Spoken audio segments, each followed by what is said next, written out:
तब गौकर्ण जी ने 2 श्लोकों में दिव्य उपदेश दिया, सारे शास्त्रों का सूत्र रूप में ही उपदेश दे दिया। देहिस्तिमां सरुधरे भिमतिं त्यजत्वं जाया सुतादिषु सदा ममतां विमुञ्च पश्यानिशं जगदिदं क्षणभङ्गनिष्ठं वैराग्यरागरसिको भवभक्तिनिष्ठः धर्मं भजस्व सततं त्यज लोकधर्मान् सेवस्व साधु पुरुषान् जयि कामतृष्णान् अन्यस्य दोषगुण चिन्तनमाशु मुक्त्वा सेवा कथा रसमहो नितरां पिबत्वम्। इन 2 श्लोकों का निरंतर चिंतन करना चाहिए प्रत्येक मनुष्य को। सभी शास्त्रों का सार गौकर्ण जी ने निकाल के दिया है। पिताजी, 2 रस्सियों में हम बंधे हुए हैं सब जीव। उन रस्सियों के नाम हैं अहमता और ममता, मैं और मोर। मैं किसको मानते हैं? इस शरीर को। और मेरा किसको मानते हैं? शरीर के नाटों को। ये 2 ही रस्सियां हैं जिसमें हम बंधे पड़े हैं। मैं और मोर तोरते माया।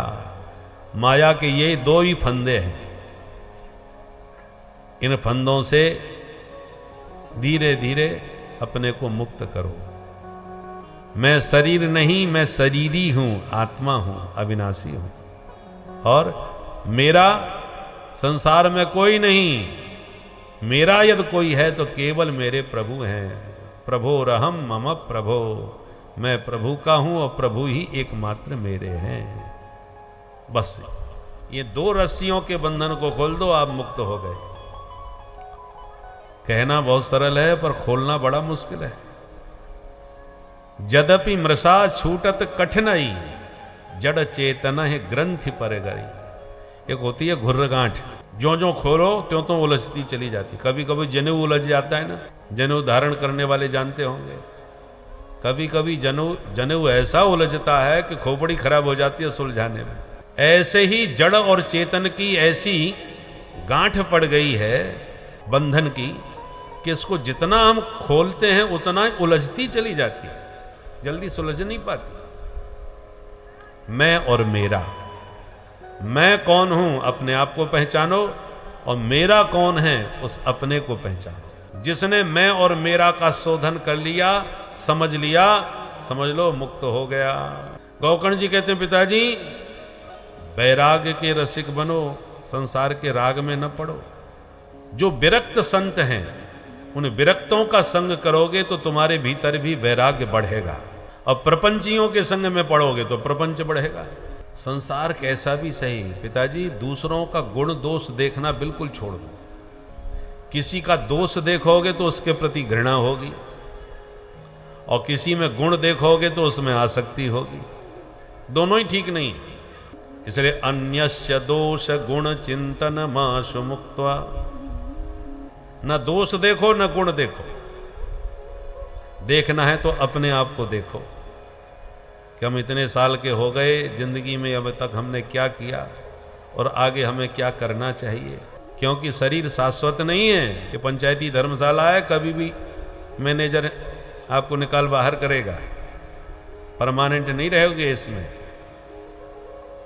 पुराने जमाने में शहरों में धर्मशालाएं हुआ करती थी, यात्री आके रुकते थे, काम धंधा करके निकल के चले जाते थे।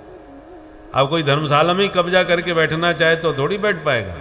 2-4 दिन के लिए आप रह सकते हो। ऐसे ही ये पंचायती धर्मशाला है। किन पंचों ने बनाई है? चित जल पावक गगन समीरा, पंचरचित अति अधम शरीरा।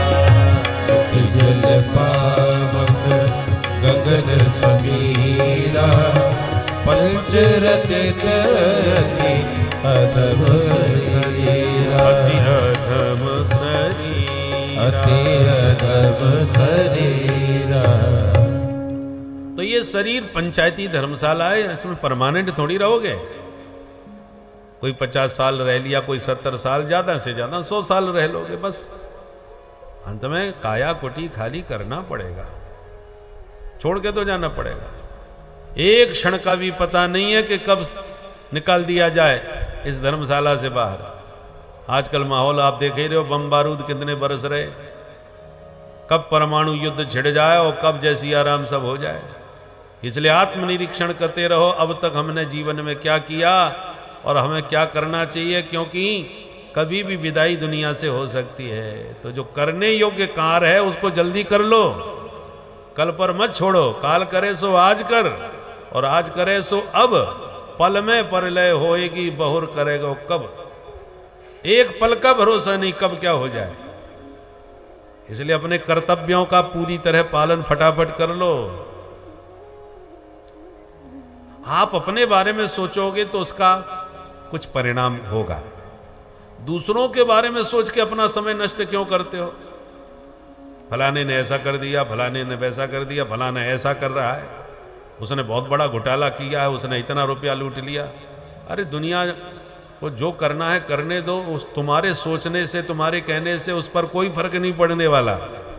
तुम अपना समय और अपनी बुद्धि नष्ट कर रहे हो, बेकार कर रहे हो।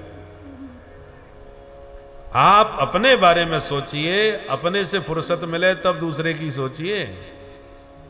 इसलिए पिताजी, गुण दोष देखना, दूसरे का चिंतन करना ही बिल्कुल छोड़ दो और भगवान के रसिक भक्तों का संग करो और उनके मुख से भगवान की मधुर मधुर कथा सुन सुन के अपने मन को माधव के चरणों में लगाओ, तो जीवन सफल सार्थक हो जाएगा। एक एक शब्द आत्मदेव के हृदय में उतर गया और तुरंत सब छोड़ छाड़ करके आत्मदेव जंगल में चले गए। श्रीमद् भागवत के 10वें स्कंद का नित्य पाठ करते करते भगवान में मन लगा के आत्मदेव का उद्धार हो गया। पर पिताजी के जाने के बाद धुंधकारी ने डंडा लिया और माताजी को मारना पीटना चालू किया। माल निकालो माताजी, सारा माल तुम्हें बता के गए होंगे पिताजी। धुंधली के दुष्ट, तूने सब तो बर्बाद कर दिया, घर में बचाई क्या है जो मैं तुझे दूं? तो मारने पीटने लगा। दुखी होकर के धुंधली माँ ने रात में घर से निकल करके कुआं में गिर के आत्महत्या कर ली।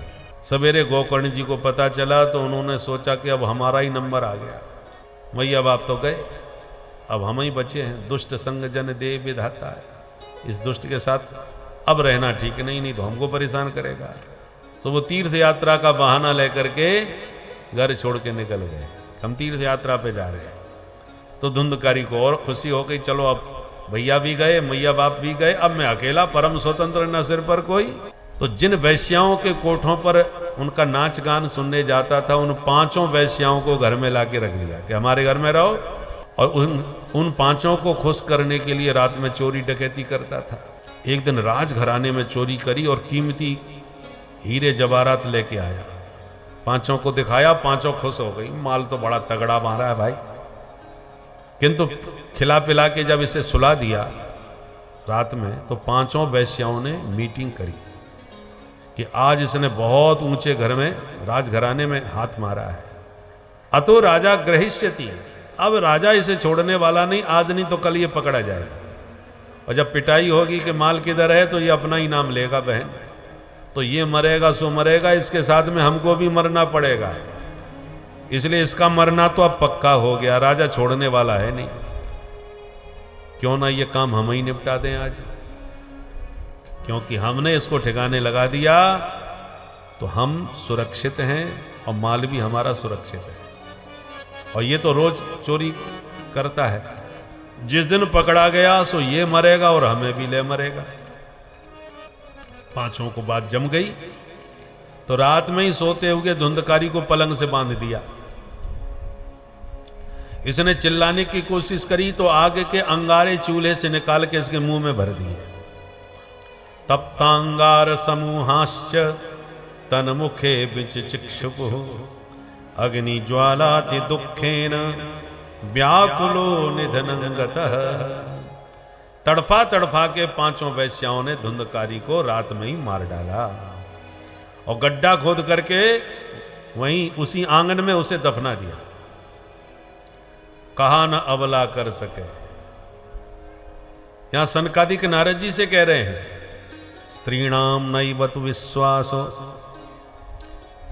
भूल के भी जो धन पर बिकने वाली स्त्रियां हैं उन पर किसी को भी भरोसा नहीं करना चाहिए, क्योंकि सुधामयम बचो यासाम कामिनाम रसवर्धनम हृदयम क्षुरधाराभम प्रियः को नाम योषिताम।